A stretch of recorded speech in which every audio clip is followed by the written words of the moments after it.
This is Kevin O'Sullivan, head coach of the Florida Gators baseball team, national champion, SEC powerhouse, a guy known for building dynasties. But in 2021, his name wasn't making headlines for baseball.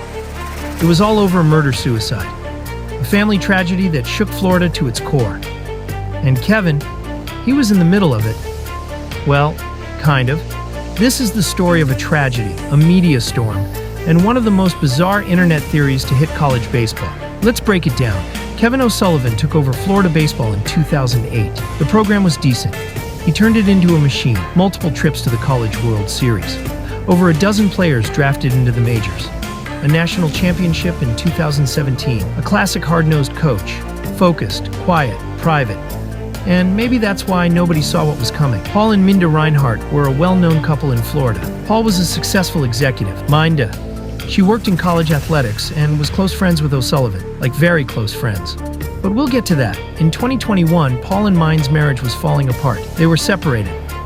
The divorce was messy. And then, tragedy struck. Paul Reinhardt murdered his two young sons, then took his own life. It was horrific, senseless, and instantly became one of the most devastating stories in the state. But what does this have to do with Kevin O'Sullivan? Everything. And also, nothing. Here's where the internet does what the internet does. After the murders, some people started digging. They noticed that Kevin and Minda got married a few months later. And suddenly, the narrative online was O'Sullivan having an affair with Minda while she was married to Paul? And did that push Paul to the breaking point? Sounds juicy, but also incredibly reckless. Because here's the thing, there's no actual evidence that Kevin and Minda were romantically involved during her marriage. None. Zero. Barstool Sports ran with the story anyway. Then they retracted it. Publicly apologized, admitted it wasn't true, which almost never happens.